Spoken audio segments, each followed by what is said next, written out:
Everyone, welcome to the latest episode of ResearchPride, #ResearchPride, Hidden Figures in Fundraising.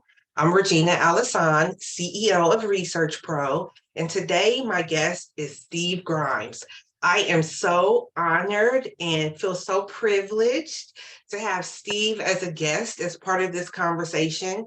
Steve is the Associate Director of Data Insight at the Helen Brown Group.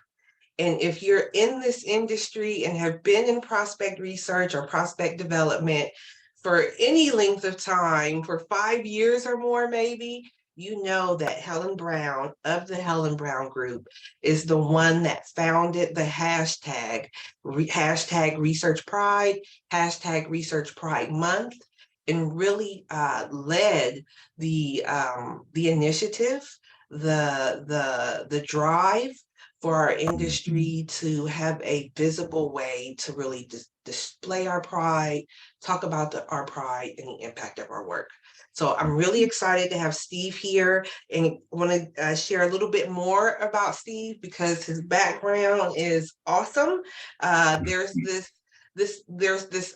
In another conversation, we talked about our work being more than research, and your background, Steve, really does demonstrate the breadth of the work that data analytics, that data analytics encompasses.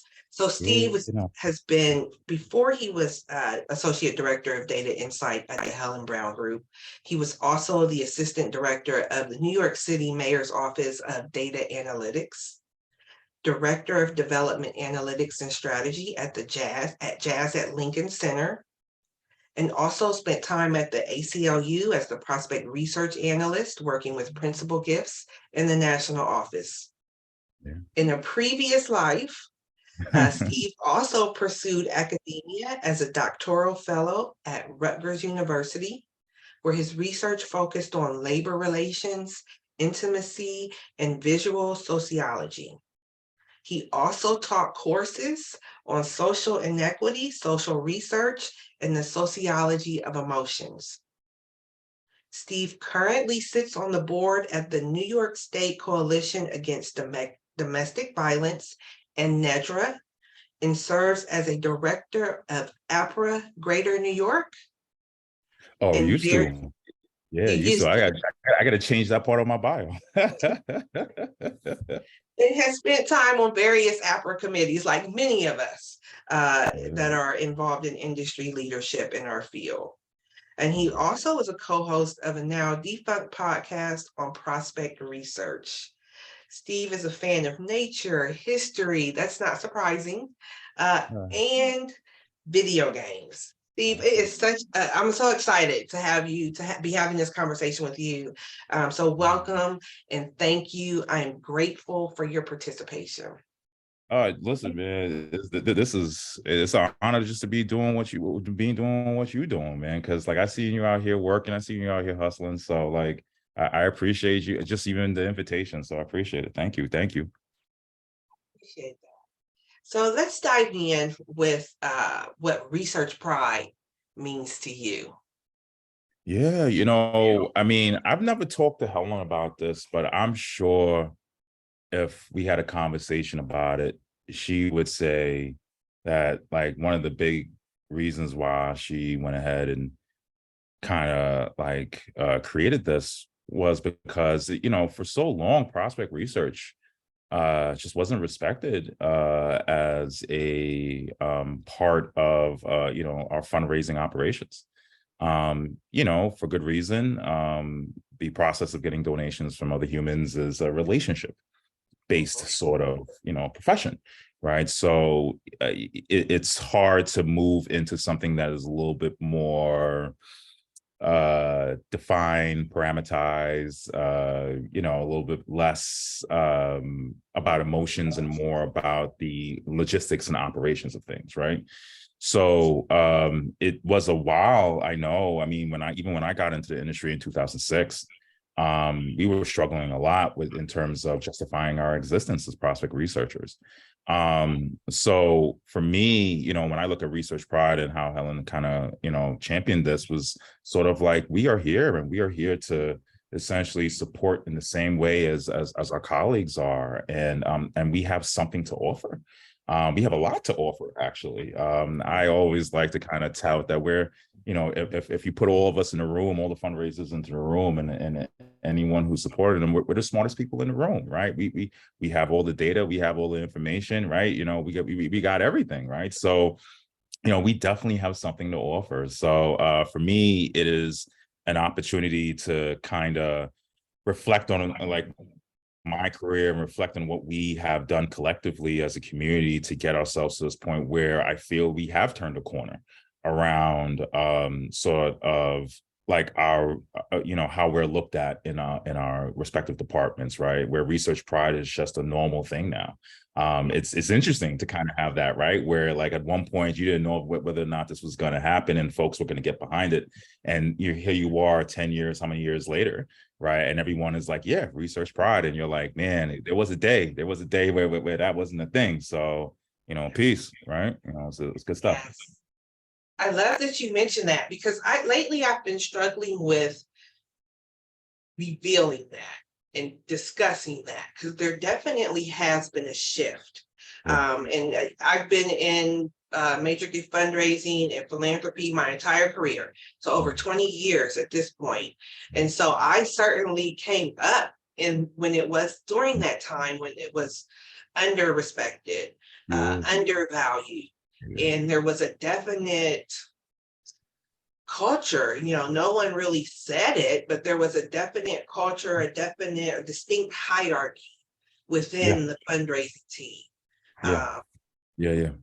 And so sometimes I feel like we need to discuss that as an industry. Oh, absolutely. Because I see a lot of, in fact, I was having a conversation with a colleague just yesterday evening about equity and diversity within our industry associations. So we have Association of Fundraising Professionals, and that particular person is a local AFP member. They were inquiring if there was a Black, like a Black association for prospect development professionals. Or is there any sort of, like, I don't know, diversity group or affinity group is what I'm looking for. Within prospect development. And, you know, we named some of the ones that exist for AFP. Like AFP has a number of committees and opportunities. There's also the African American Development Officers Network. There is the Sisters Nonprofit Network, Fab3, Fabulous. So a few different ones come to mind, but they are all centered on the frontline fundraiser. And that's a distinct, it's a different role. We are partners, but it's a different role. And I find it interesting that even in those spaces, still today, like now, I make my way into those spaces. Create space for myself there, but it doesn't already exist. Right. You know, you know, and as you name out those associations and those affiliations, you know, they're dealing with different problems than we deal with, right? And thus they're speaking different languages, right? When it comes down to sort of their environments and their atmospheres, right? So like, even when you are able to be a part of those communities, you're still not feeling, not to say that you're not feeling part of anything, because you are, but like it is not encompassing sort of your lived reality, right, as a prospect researcher, right? And it can be tough, right, to know that like there really isn't much, and we kind of have like these informal sort of networks and these formal sort of things that work, but we don't have something official, right? So just kind of, I'm all about like revealing things right now. Like, let's just talk about it. Like, we can't until we have a conversation, until we name it, identify certain things, you know, we don't progress. And as I call out those organizations, I definitely want to add that, like, as I create space for myself, I enter those spaces and it's like, oh yeah, Prospect Research. Oh yeah, you're one of us. Come on in. It's never Yeah. you're not welcome here. It's not that, but it is Right. definitely you're the first one that's ever, you're the Yeah. first and only one that's, and that's not to, it's not that it's bad at all, and it's not a judgment call against anyone or anything, Yeah. because again, it is always a welcoming experience. But to your Mhm. point, we do have different languages, although we are partners and we're in the same space. We are Mhm. our own industry in many Mhm. ways, and Mhm. we Mhm. do talk a language and have comfort with data in a Mhm. way, data and the data systems and all of that. We have Mhm. uh, we're more comfortable with that and use Mhm. those different pieces and functions more readily Absolutely. and more often than our other partners.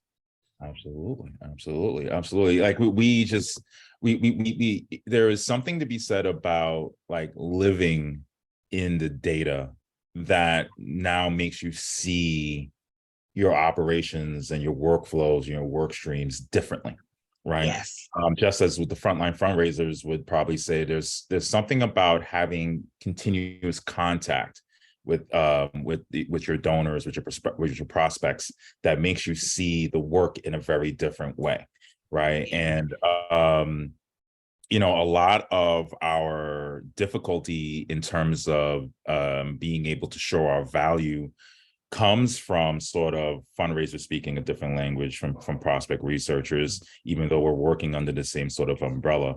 There are definitely other issues, right? There is a gender dynamic. Many prospect researchers are, women. Many leaders within our organizations are men.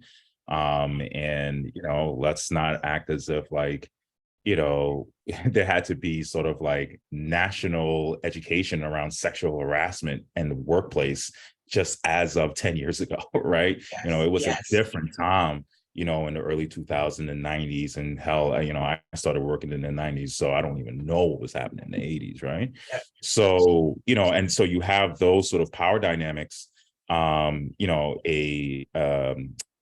inability for folks to speak the same language in certain times, and then just sort of like prospect research not necessarily being new but essentially growing and like evolving, where folks even within the industry were starting to understand different ways of doing the work but not necessarily fully understanding it, thus everyone else outside of that group, right, wasn't necessarily going to understand exactly what was going on. So we are still a growing industry, which is great.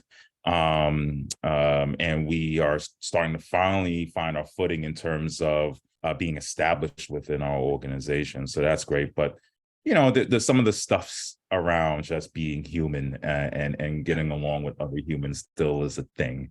And Yes. I guess that's a bigger issue if you wanted to get into that.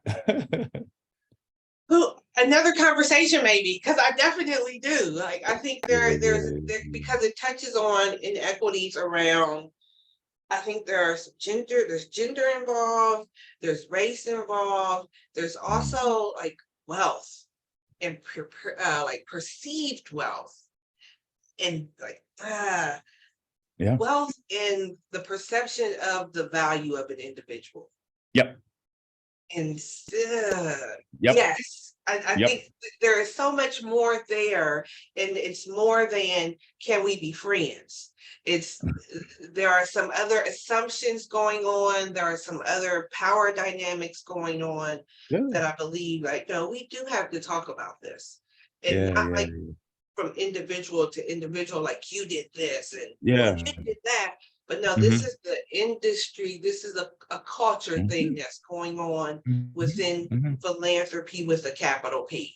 Yeah. Yeah. Yeah. Yeah. Philanthropy in itself, I've sort of grown to have not exactly a love-hate relationship. I don't want to use that language and act as it's like a duality, but there are things that there are problematic, highly problematic within philanthropy, sort of, the white savior complex, feeling as if everything is about donations and giving people gifts versus building wealth within communities for them to essentially find their own path to freedom, right? So there are definitely things about philanthropy that need to be changed. And I guess I have to say I'm a bit proud for myself, for you, and many of my colleagues who are within this industry who recognize that and look to change it, right? And look to sort of be that change from within. So it's a struggle, it's a process, but like, hey, we weren't talking about this as of 10 years ago either. So here we are, right? Change is going to come at some point, right? Exactly. So I'm going to shift just a little bit and revisit a few things that you've mentioned thus far. So I want to talk about impact. By looking at your bio, and I didn't share your entire bio, just some highlights, you definitely have interest in like social justice, the interest in domestic violence. And so I would imagine that based on some of the things in your career, that impact is important to you. Like purpose is important to you. Yeah, it's so funny you mentioned that. Just like last week, I was just sitting around, I spent a decent amount of time on LinkedIn, growing my network, contacting people, just learning from people. And I was looking at my profile, and you know how LinkedIn has like your name and then your title. And some folks put something in like under their name with the title or whatever. And I was like, what would I want to put there? Like what do I want people to know sort of my North Star to be? What do I care about? And like what matters to me, right? And I sat and I was thinking, I couldn't figure it out. And I think I was trying to make it more complicated. You know how you put the buzzwords, like the 50,000 buzzwords. So like, people can kind of catch you or whatever, right? And I was like, you know what? Let me just put something simple. And I have up there, I like to help people. That's it. Real simple, nothing super complicated. That's what I'm about, right? That is ultimately how I feel I make impact. I am a nonprofit professional because I want to help people. I do this work so that the organizations I serve, their missions can be accomplished. And if their missions are accomplished, people are being helped. Right. I could not do this work at an Amazon or at a Google or any sort of private company, not because I feel like those companies are evil. It's complicated. And I wouldn't want to do it there anyway, after I go ahead and explain to you why I really wouldn't want to do it there. That's a whole other show. But, at the same time, right, like being in a nonprofit allows me to know that like I'm getting up in the morning and I am using my skill sets that will ultimately go to making someone else's life a little bit easier. So for me, that is the most important thing. Like, and when I feel like I'm not really doing that, I don't feel like I'm fulfilled, right? As I imagine many of us in the industry sometimes feel. So that's what I'm about. So that's how I feel like I get getting impact. Awesome. That resonates with me because I have a 7-year-old. Well, she's 8. She just turned 8 yesterday. So back that up. I have an 8-year-old. Oh, yeah. It comes so quick. Yeah. Yes. But when I first started, like during the pandemic, when I was working from home and when I first really dug into like, no, I'm doing ResearchPRO full time. And even after the pandemic, no, mommy's not going to an office somewhere. Like mommy works from home. Like this is the home office, And really, and when she would want, like, what do you do? What are you doing? And she would see me at the computer, like, what are you doing? Just 5, 6, 7-year-old. And so having those conversations with her in a way that she can understand ultimately led to mommy helps the people that help the people that help the people, and then it just kind of trickles on. And so that definitely resonates with me in that sense of, I can do my piece so that these larger organizations can find the donors that will generate the generosity, that generates the transformation, that just sort of this trickle down effect.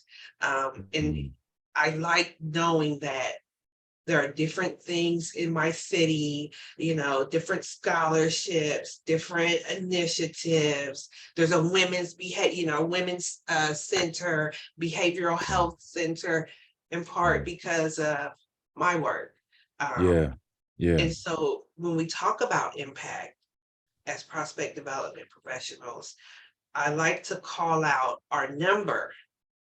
So I'm curious, like, do you have a sense of what your number is when it comes to identified dollars or Oh, research or analysis that you provided or were part of that then also resulted in donations and oh like my a goodness. career total, just even if you don't have a specific Oh my number, a goodness. guess, a Oh, yes. educated estimate.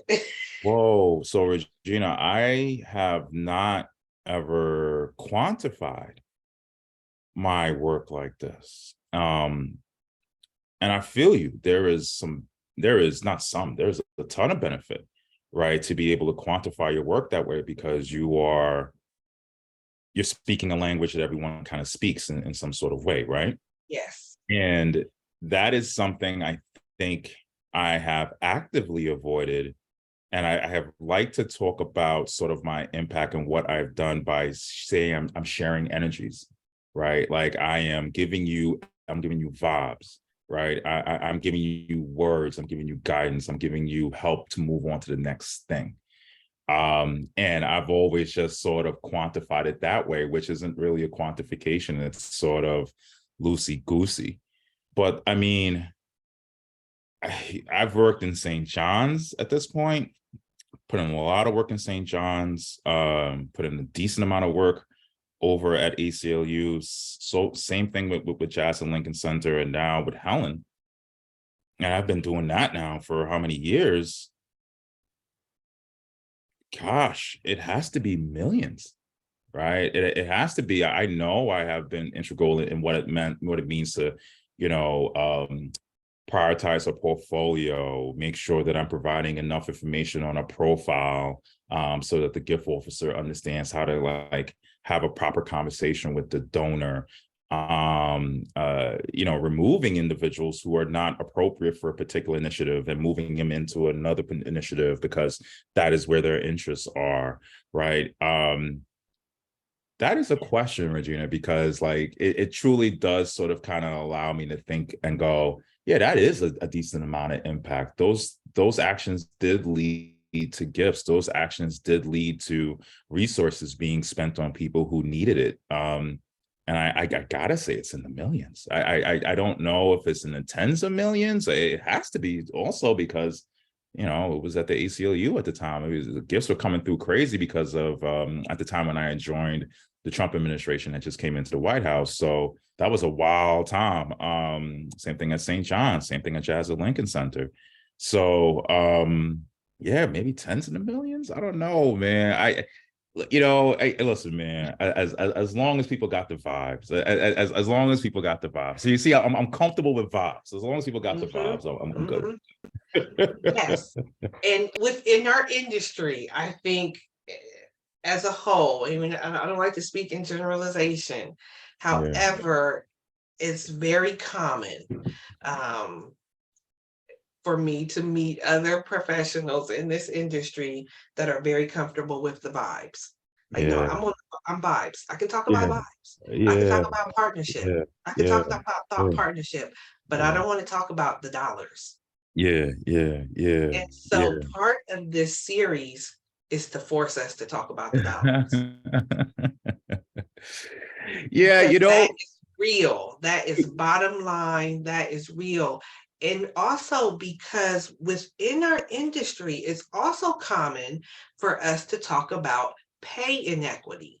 yes, And so yes, we will yes, say yes, that we are not paid as yes, equitably yes, as our frontline fundraising colleagues yes, yes, because they tie their pay and right, their to what pay they're bringing in. scale Yep. to the money that they bring in, which makes Mhm. sense. It's tied to experience, it's tied to other things as well. But Yeah, we can see a very clear correlation. yeah, So yeah, as prospect development and data analysts and people on that side of the fundraising team, we can't complain about pay inequity Right. and not discuss and not tie our work to true bottom line value. Absolutely. Yeah, I absolutely see that point. You're dropping some heat. So absolutely. You know, on top of like, or I guess in conjunction with the fact that like I'm about the vibes and just sort of like just sharing good energy with folks and just moving forward. Um, you know, I am a huge advocate for what it means for us to be leaning in to all the conversations that are happening within our organizations, right? Not just within fundraising, and that like making ourselves be seen, making ourselves be known. Um, and that ultimately there needs to be some sort of balance between what it means to have that holistic sort of approach to your work, but also recognize that like at the end of the day, bills need to be paid, right? At the end of the day, right? Like there are our lives on the end of like our work, right? And that ultimately there has to be some sort of representation of that given to us by the organization. And that will equate to our salaries. And when we are not advocates for ourselves in ways that truly align with that, yeah, you know, we're going to see that pay inequity, right? So it is sort of a dangerous game is not the phrase I'm looking for here, but it's the best one I have. Sort of dangerous game to sort of like just be happy to be here, right? Kind of thing. Like I'm just happy to be here, right? And realize that like there will be people who that you will run up against who will take advantage of that, right? And not give you your worth. So yeah, there's some sort of balance that you need to strike towards that and what it means to have that holistic feel, but also understand that you are a human being in this environment, in this atmosphere that still has to engage with the conventions of this atmosphere, with this environment. So yeah, I get that totally. Yeah. And I want to say, I love the vibes and I lean into the vibes. And I also like, I lean into it as a value add. Mm. So Mm. it's not just data. Mm.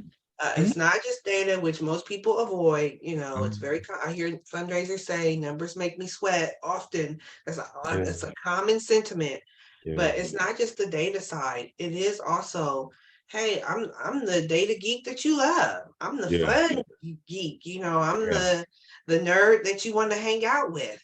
yeah. And so it is definitely the vibes. And so I think calling out both, so because that is a greater, it's another level of value that we Yeah, add.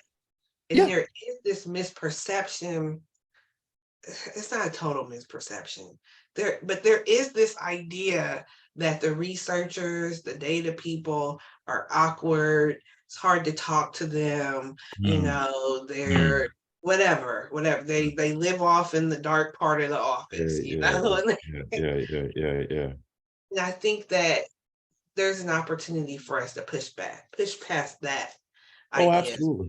Oh, absolutely. Absolutely. I mean, just because we're introverted, just because we do like quiet, just because we do like the dark part of the office does not mean that we can't be fun. I have been to enough conferences to be able to see that, right? You know, you just gotta know how to what that frequency is, right? You know, so just like the gift officers have a very outgoing, affable, gregarious sort of way of engaging with folks, right? And you kind of gotta like tune into that frequency. But if you want to engage with them, it's the same on the other way around, right? Like, you know, we all like fun, we all like happiness, right? We all like positivity. So like, you know, it's just that we engage with it in a frequency that is sometimes different than our counterparts. So yeah.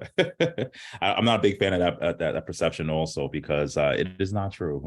We Right. are truly some fun folks, actually. Yes. Yeah, get us at a conference and you'll see. Yeah, Yeah. yeah, absolutely. So you mentioned that you are a nonprofit professional, Yeah. and you didn't say a fundraising professional, which Mm. is what I often hear, most often hear. So is there Mhm. some intentionality behind that? Absolutely. Absolutely. I believe in nonprofits. We live in a capitalist system where bottom lines matter. And bottom lines, as like we just had the conversation about like pay inequity, right? These things matter, right? And we are motivated by the want of money and the want of things and the want of security, right? And money allows for that, right? This isn't a good or a bad thing, although, you asked me my politics on it. Again, that's a whole other show, right? But at the end of the day, right, this is the world that we live in, right? So with that, there comes some dynamics that can be detrimental, that are just objectively detrimental to people, to humans, right? So nonprofits, outside of the public sector, sits in the middle of that and sits as the mediator of that dynamic for so many people, right? And the fundraisers are support for the nonprofits. We are support for the nonprofits. We are all supporting the mission of our nonprofits, right? So like, I don't want to say that I am a fundraising professional, not because of any disrespect to our work, but like the encompassing total idea, the umbrella, the thing, the guiding light, our North Star that we are all working towards is the mission of our nonprofits, right? So I am a nonprofit professional. I support one part of that equation. And, in that case, I could be seen as a prospect research professional. I could be seen as a fundraising professional. But at the end of the day, when I have to be judged fully, what I am is a nonprofit professional. I really like that. And I appreciate that, because I've been in this game for a long time and was part of that culture where it was very undervalued, et cetera. But there was, at some point, there was this shift in this sort of movement that we're all fundraisers. We're all part of the fundraising team. And within you would see that movement like coming out of the HR office a little bit. Like we all have a role to play in fundraising. And across the organization, oftentimes there would be resistance. Part of that was because of the perception of the fundraising team. All they do is have parties and make everybody do extra work.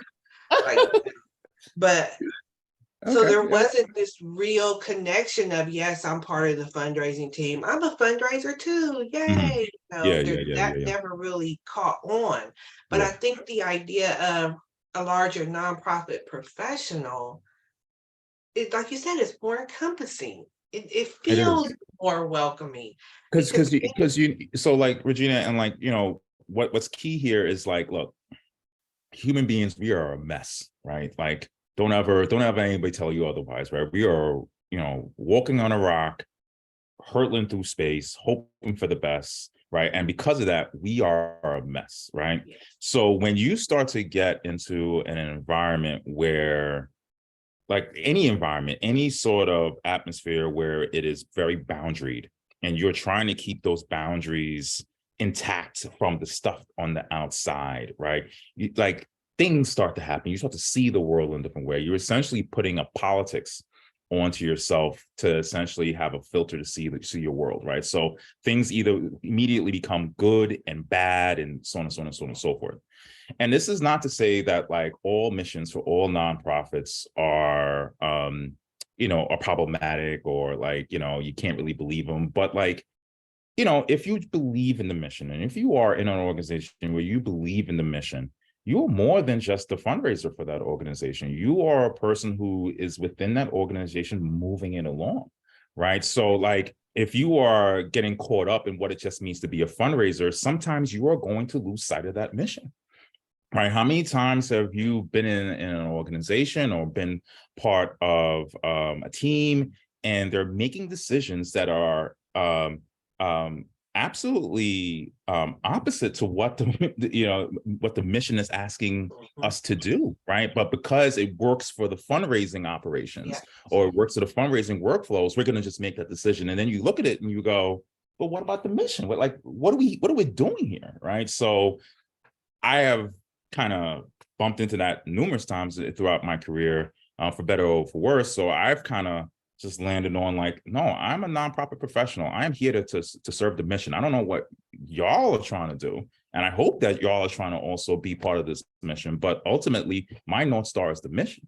So like, if I see a decision that is not working for the mission, right, it is my responsibility actually to be able to be the voice to say, no, this doesn't work, right? And like, and then that causes issues in terms of like what it means to have people then talk to each other, because you feel as like I might feel like it's a us versus them, when it really isn't. We're all just under the same boat, trying to just like figure out exactly who has the rudder, who has the steering, who has the mast, who's doing what under the ship and whatnot, and we're all just trying to work together, right? So I feel like saying you're a nonprofit professional before you say you're a fundraising professional probably is a more practical way of dealing with all those little politicky things that happen when people feel like they're in one silo versus another. Yeah, absolutely. So I want to turn a little bit to where you see the industry going and opportunities for growth. So where do you think we might be in another 5 years, another 10 years, another 30? I'm curious, like, will professional fundraising still be staffed by people in 30 years? Oh, I'm really curious. geez. Yeah, that is so yeah, I, obviously I'm biased. I think about our work through an analytic lens. Um, and truly feel as if our industry is moving towards where prospect researchers are going to be sort of the gatekeepers of not just the data, but the data analytics and the insights from those analytics, right? And I feel as if the industry is slowly moving towards we are going to be the arbiters of our data governance protocols for our organizations, the arbiters of the data insights for our organizations, moving more into operations, right? Not necessarily that prospect research isn't, but many times it is not seen as part of the operations, really, right? We do so much to support, our frontline fundraisers and the rest of the organization, that like, I don't see a scenario where that doesn't continue to grow. Where I do have some concern is where we are able to build our skills around analytical techniques, learning tools like R and Python, moving away from Excel, doing more dashboarding work, reporting work that is truly impactful. And I have concerns around that because the vendor space has been doing a really good job of actually creating platforms and techniques that actually supplant a lot of the things that we would have to learn for ourselves. And while it is great to have that vendor space do that and have those tools available, I worry, right? Because we're still dealing a bit with the problem of justifying our existence. And I would hate for where, a person comes into an organization, has all these skill sets, is ready to just do the thing, and their leadership is looking at them as, no, you're just the person to essentially run the platforms that we buy from our vendors, or you're just the person, and I say this as a consultant, and I know you understand the same, you're just the person to just be the middleman between our consultants and the work, right? And that person is not necessarily manifesting their own reality within the organization through their skill sets, right? They are just pass-throughs, right? And so I really, really worry about that, actually. And it's part of the reason why I've been asking folks to lean into what it means to be doing analytics and thinking about what that means for you and like how you move forward, right? It doesn't always have to be with data analytics. It could be learning SQL. It doesn't have to even be that. It could just be learning stats. It doesn't have to be that. It could just be getting better at Excel. Just showing that you have multiple ways of handling a particular work stream so that folks understand your value, right? So I don't know truly where we'll be in about 10 years, 15 years, 20 years, right? I see the vendor space increasing because there is a need for their services. I see prospect researchers getting better at analytics. I meet more and more people who are coming in as data scientists, individuals who actually have skills with R and Python or are trying to do a thing. I see more emphasis on data governance, particularly around our prospect management. I don't know how all of it will truly shake out over time because philanthropy itself as a whole is also changing. And how strong is it going to be as a way of helping others, right? Moving forward is sort of like the real wild card, and what will actually kind of change that soup of all different things, right? So yeah, that's sort of just like my 30,000 foot view on that. But I have a cautious optimistically cautious view of the future. Yes, Yeah, yes. yeah. So, okay, with that in mind, then, final question. I'm Sure. curious, how could we within the industry make others more aware of, like, hey, this exists? Prospect development, prospect research is a whole industry. Yeah. And the value. How do we make people more aware of the fact that we exist and Mhm. that there is value there? And I'm asking that, like, from outside of APRA. And those of us in APRA, in higher ed, and some of these larger Yeah, institutions, we know, yeah, what we're all about. right. There are 1.5 million nonprofit organizations in the United States, Yeah, and those yeah, that are in APRA is just a fraction. yeah. Um, I think we have to start at home and start with our organizations where we are actively thinking about how to create buy-in from our colleagues around us. And buy-in is something that, like, now that I'm getting a little bit older in my career, I'm thinking a lot about. I've learned the techniques, I've learned the tools, right? I know the zeros and ones very well. But I'm realizing the real, like, obstacle in terms of getting things done is working with someone, right? And having them work with you, right? And we say buy-in, but it's really about how can we play nice in the yard together, right? Kind of thing, right?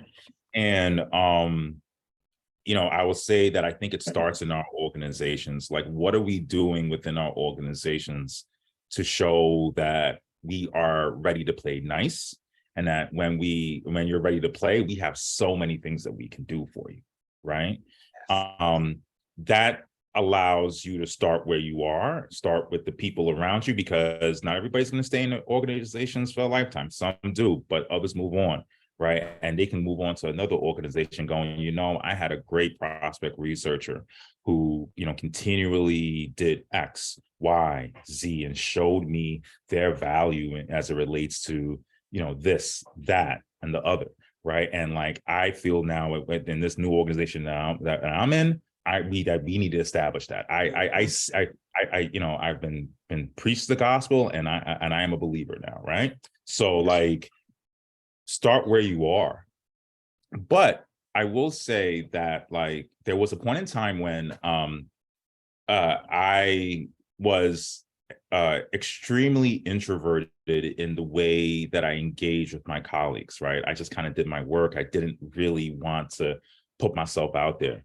And at some point, it's just kind of the switch sort of flipped in my head of, like, why not? Why not reach out to colleagues and folks who are not in my industry and whatnot? So I really did lean into LinkedIn and, like, try to grow my network.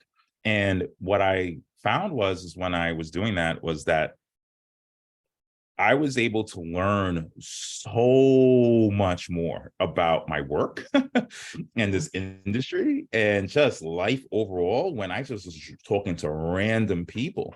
I mean, I have, again, created real friendships with people, through those conversations. And through those conversations, I learned like how other fundraisers deal with what it meant to work in a hospital, or what it meant to work in, you know, an environmental based organization. And that expanded my understanding of like, oh, our work overall, right? And now they got to meet someone who was eager to understand their work, right? And that left a good impression on them, and that spread the word a little bit more, right?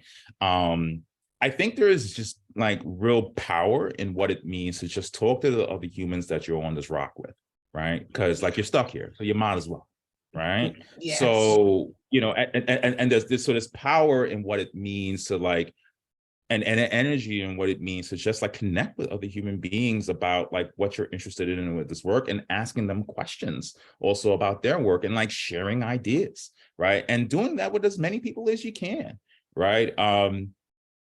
I don't know. I feel like there's only positive things that can come from that, right? So, you know, but that's on a bigger scale. And I don't want to say that like everyone should be doing that. Not everyone has time for that. I get that, right? So like start where you are. Start where you are. Start with the person sitting next to you. Start with the person you got to have 5 meetings with a week. You know, start with them, right? And like see what you can do with that human around, like, you know, not just growing your skills, but teaching them about like what you do and what you're capable of. Absolutely. I love that. And so starting where we are really was the impetus for the series, hashtag Research Pride, Hidden Figures in Fundraising. And that is a perfect place to end. The positivity, the intention, the intentional positivity, the intentional outreach, the intentional conversations. So Steve, I am so grateful. I am grateful for your participation and your positivity, your smile, your energy, all of the things. I'm grateful for your time this morning. Thank you for your participation and your conversation. Regina, we talk about vibes. This was a vibe. So, you know, this is a great way to start my day. You know it. So yeah. You know, if you ever want to have me on again just to kind of chit chat and whatnot, you know where I am. Absolutely. Thank you, Steve, and happy Research Pride Month. Yeah, same.